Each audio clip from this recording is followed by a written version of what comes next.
The Ways and Means Committee meeting will start in 2 minutes.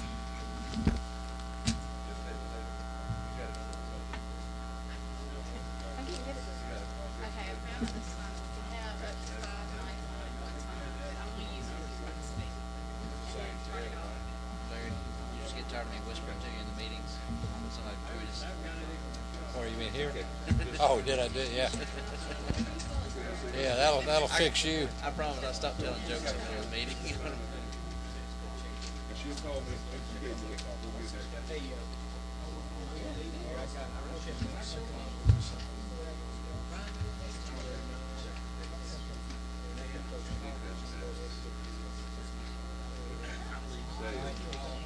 What are you here for? Have you got a bill? Have you got a bill? You don't have a bill now, do you?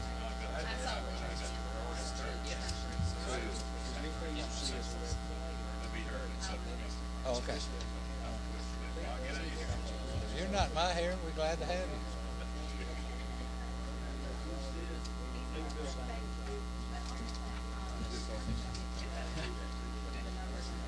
Are you going to present them down there? Yeah. Unless you want me.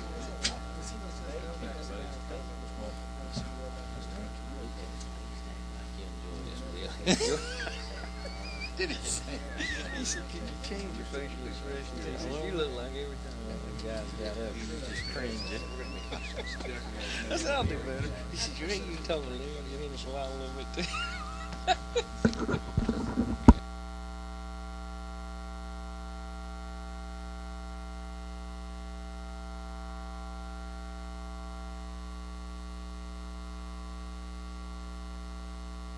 Members of the committee, if you could put your cell phones on silent or whatever for the next 5 or 10 minutes.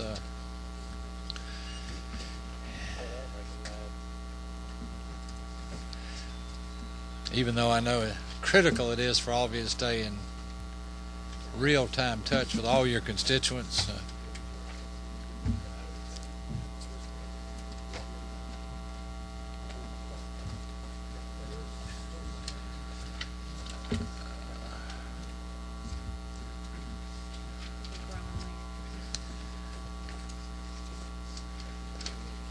All right, ladies and gentlemen, the hour is here. Even though our clock is 2 minutes slow, we'll call this meeting to order of the full Ways and Means Committee. Welcome, everyone.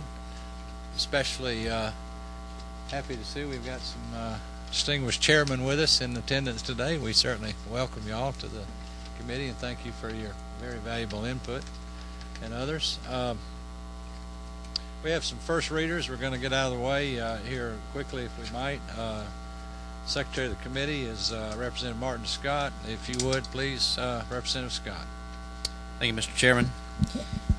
First bill is HB 1121.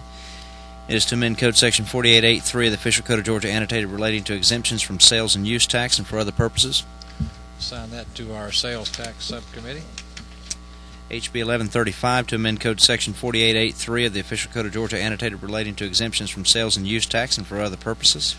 Also our Sales Tax Subcommittee. HB 1139 to amend Code Section 4883 of the Official Code of Georgia annotated related to exemptions from sales and use tax and for other purposes. Sales tax as well. And HB 1144 to amend Code Section 833 of Official Code of Georgia annotated relating to definitions relating to housing authority and redefine private enterprise agreement to repeal conflicting laws and for other purposes. Our Income Tax Committee, please. HB 1146 to amend Article 2, Chapter 7 of Title 48 of the Official Code of Georgia annotated relating to imposition. Wait a minute. Did you say 1146? Oh, Or yeah. 47, maybe it's the next one. Well, I don't really read these. Okay. Yeah. Is that right? Yeah, I've got it now. Sorry. I had a duplicate there.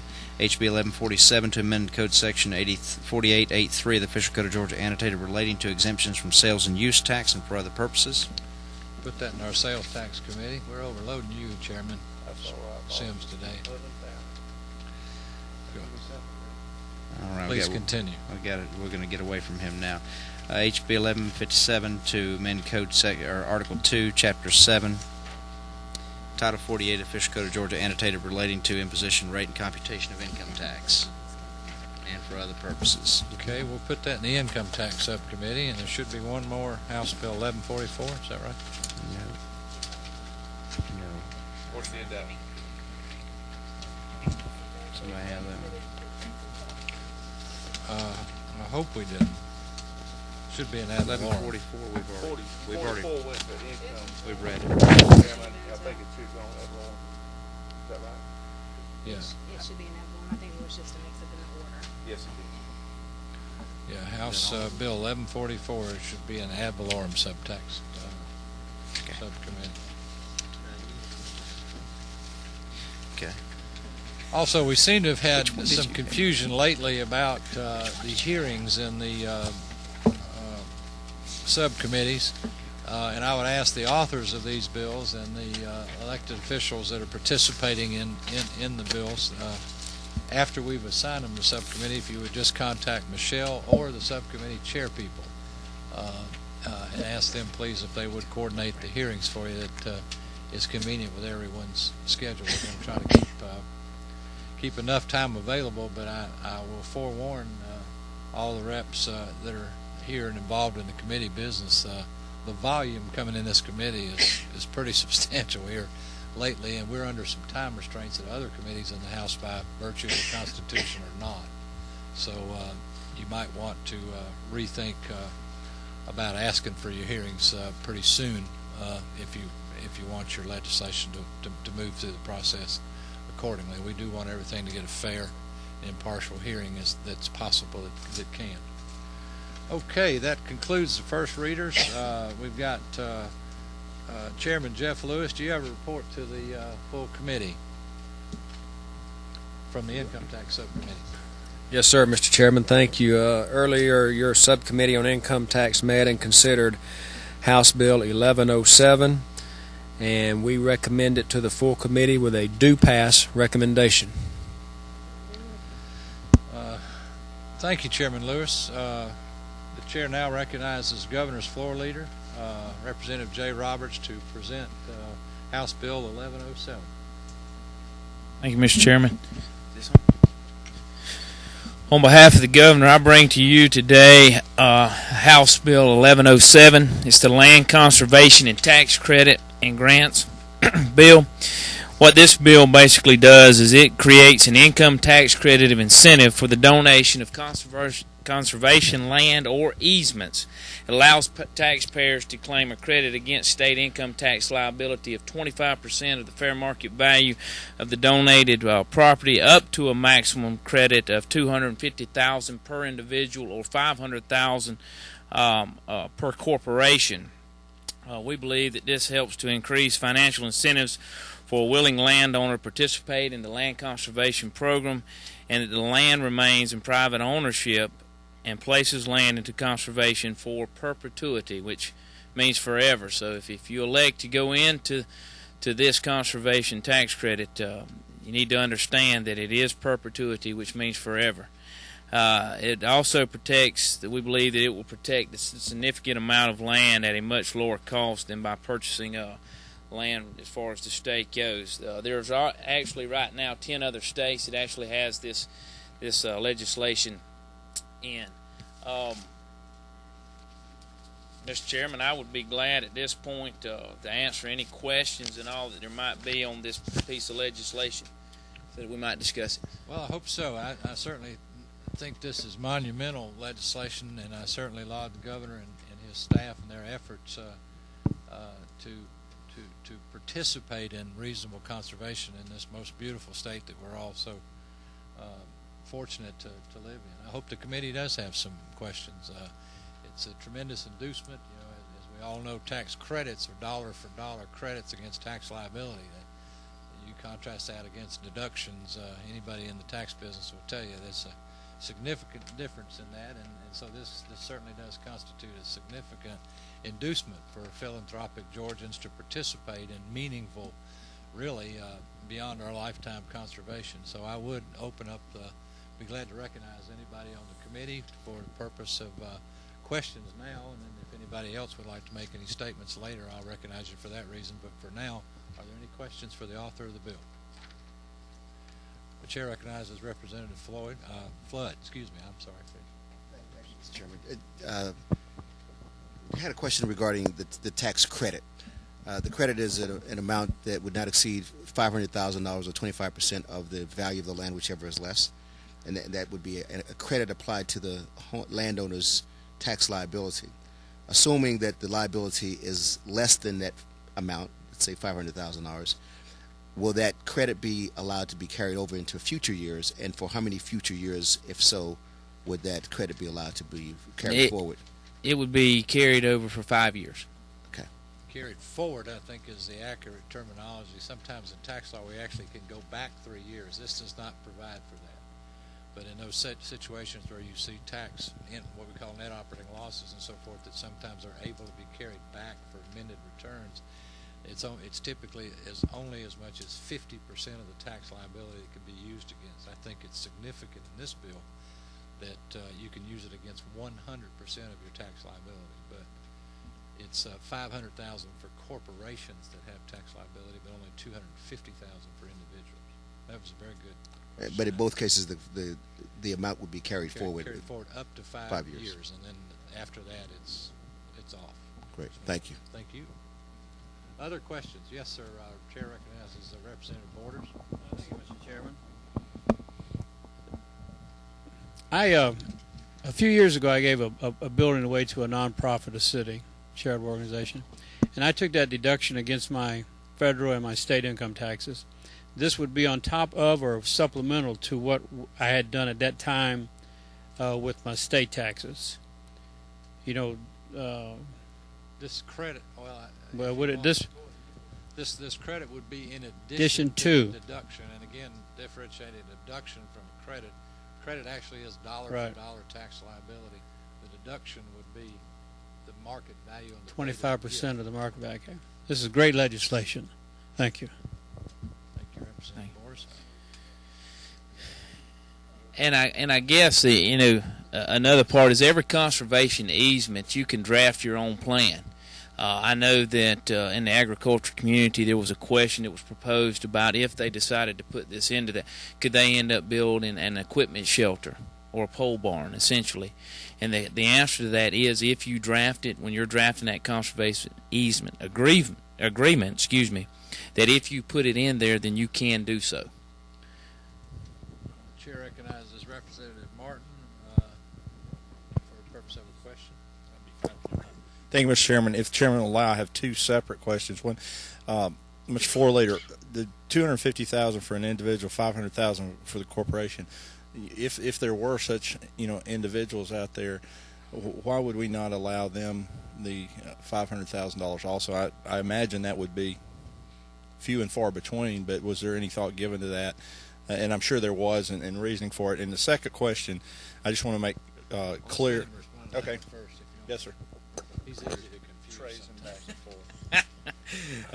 Basically, this legislation was modeled after North Carolina, and North Carolina's had this in their laws for several years now, and that's what they've been using.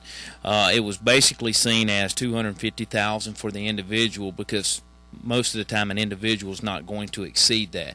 As far as a corporation goes, when it comes to $500,000, we felt like that in the end that this would give an incentive for corporations, to most of the time larger landowners, to participate in this program and to put it in. One further question with regard to other tax credits that I've seen. One would not be able to take any sort of a deduction, as the chairman said, and then also take the gift as a credit, right? If land is given in this, you would not be able to double dip, so to speak, since it's a dollar for dollar credit. You would not be able to deduct and then to credit. If you give it, you're talking about either the grant. I'll let you, but if you're talking about the granting of the easement is separate and apart from the actual conveyance. This bill allows for the conveyance or the gifting of the property as well. Even the credit, though, is for both of those eventualities. So there's a possibility of just granting a conservation easement in your land and continuing to own it, continuing to farm it in many cases, as long as it is defined well in the conservation easement, as opposed to if you gift it to a governmental entity or a 501c3 charitable corporation and so forth, the deductions are not altered by this at all. The credit just goes on top of that deduction that would be attributable to that year. And also the rules for carry back and carry forward would not be altered either from the deduction standpoint if the property was actually conveyed in fee, as opposed to just given the conservation easement, which is a promise that I will keep the land in conservation use, but I will continue to own it. I'll even continue to pay the property taxes on it, which are likely to go down because of the use restrictions. Is that a fair response? I could not have said it better myself, Mr. Chairman. You actually done a lot better job, but yeah. Chair recognizes Representative Sims. I think you answered my question. I just want to make sure. If you do this conservation, the easement, what I'm saying, you actually can still own the property. You don't have to donate completely out, and you still get the credit. That was the question I said. If you had timber use and it was in the, you were going to cut that timber, you would still be able to get the credit. Is that right? If you draft it within that, yes, that's correct. If it's in your agreement. Would you answer that again on the microphone? Because you remember there might be people out there watching this and they can't read lips, maybe. That is correct. If you draft it or in your conservation easement agreement, if you put it in there, just like in agriculture purposes, if you wanted to put that land in there and have that conservation easement, then you could still farm that land as long as you did not violate that agreement. Follow-up question. In our area, we got lots of timber leases and those kinds of things going on down there, and that's the reason I asked that question. Thank you for your comment. Chair recognizes Representative Scheid for purpose of a question of the author. Grab two. Thank you. Thank you, Mr. Chairman. Do I understand correctly that the Department of Natural Resources would actually issue a certificate for the credit? If you, there is that is correct. If that's who is going to hold it in there, you will get that from them unless you donated it to a private entity or a city or municipality or county government. The reason I was asking as a follow-up was, I know years ago I worked through establishing a tax credit for zero-emission fuel vehicles and zero-emission like electric car chargers. They issued the tax credit certificate, and that's sent in with their taxes at year end. Is that the process that folks will do with this? Actually, I think that they determine the suitability that it is for conservation use, and we would make that judgment. Get their DOR. Jay, if you would respond to that in the microphone. They're not able to hear him on the internet. It would go, I think you would see that it run through DOR, Department of Revenue. It would be the ones that would be determining, yes. The certificate, and I think that the bill requires it be filed with your tax return. The certificate has to be filed as a qualifying document. Chair recognizes Representative Sims. DNR is in there because of maybe wanting to establish wildlife management areas and those kinds of areas and conservative areas. Am I not correct in that regard? They would play a role in it.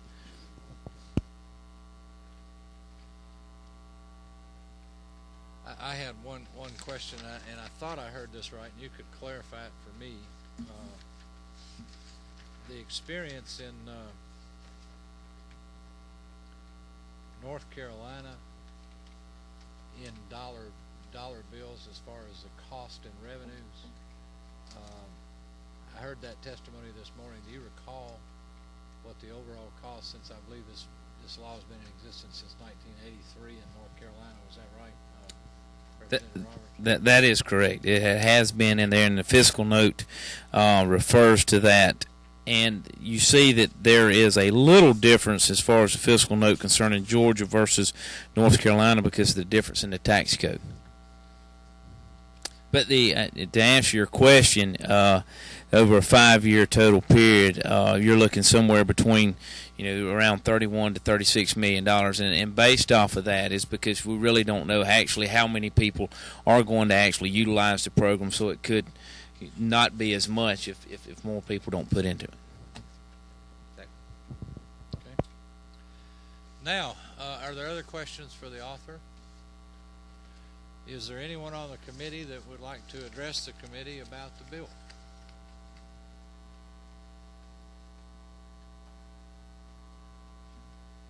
Hearing no comments in that regard, what's the pleasure of the committee? Have a motion do pass. Have a second. Is there any further discussion? Hearing none, all in favor of the proposition do pass, please signify by saying aye. Aye. Opposed, like sign. Bill carries. We'll report it to the Rules Committee. Thank you, ladies and gentlemen. Thank you, Mr. Chairman. No further Thank you, business come before the committee. We stand adjourned.